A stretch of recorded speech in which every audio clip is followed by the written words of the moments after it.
5 conseils pour ne plus jamais être ballonné.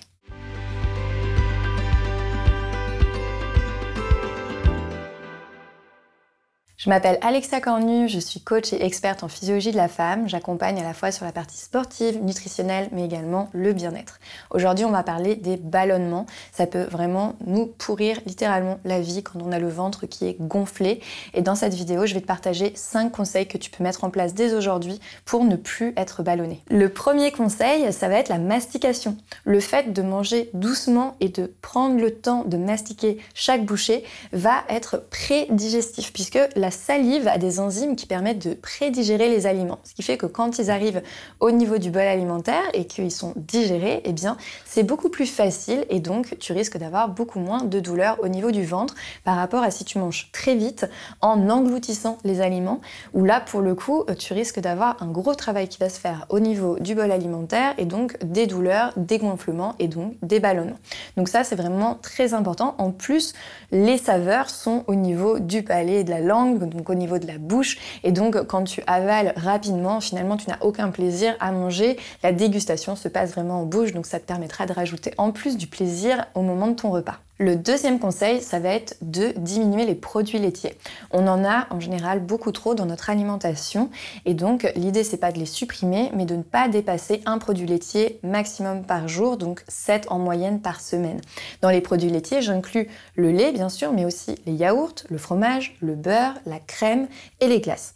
Donc essaye vraiment au maximum de ne pas excéder une portion de produits laitiers dans ta journée. Ça permettra d'avoir un bien meilleur transit et si tu te poses des questions sur pourquoi les produits laitiers ne sont pas bons pour la santé, je t'invite à regarder ma vidéo sur le sujet. Le troisième conseil pour ne pas avoir de ballonnement, ça va être de cuisiner maison. Énormément d'aliments transformés vont générer un appauvrissement de ton microbiote, ce qui va le rendre plus sensible, l'intestin derrière va être en moins bonne santé, tu risques d'avoir une perméabilité intestinale qui va générer du coup une sensibilité importante et des douleurs, des crampes au moment de la digestion.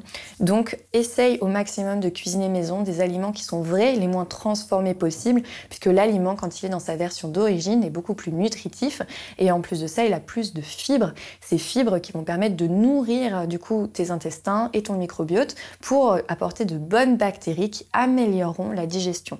Quand on réintègre les fibres au début, c'est difficile et ça prend un petit peu de temps, il faut y aller progressivement. J'avais fait une vidéo d'ailleurs sur ce sujet que tu peux consulter pour réintégrer les fibres dans ton alimentation progressivement, mais sache que c'est très important de manger des aliments vrais et non pas transformés si tu veux à terme ne plus du tout être ballonné. Le quatrième conseil, ça va être l'hydratation. C'est très important pour avoir une bonne circulation des fluides dans tout ton corps d'être suffisamment hydraté. Énormément de personnes qui font de la rétention d'eau et qui gonfle, c'est dû à un manque d'hydratation. Et souvent, on pense que parce qu'on boit du thé, du café, des infusions, on est suffisamment hydraté, alors que ce sont des aliments qui vont avoir tendance au contraire à déshydrater le corps, puisque ce sont des aliments qui sont drainants.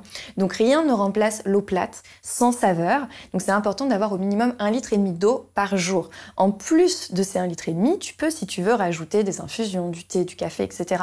Mais il faut au minimum 1,5 litre d'eau par jour, de préférence en dehors des repas, parce que quand c'est consommé pendant les repas, ça fait augmenter le volume liquide de ton bol alimentaire et ça peut générer davantage de ballonnement parce que la digestion va être plus longue à cause du volume liquide du bol alimentaire. Donc, plutôt 1,5 litre d'eau en dehors des repas, 1 litre avant midi si possible, et puis 1 demi-litre avant 17h pour ne pas boire l'ensemble de tes apports hydriques en fin de journée et risquer de te lever la nuit pour aller aux toilettes parce que tu n'auras pas bu le reste de la journée.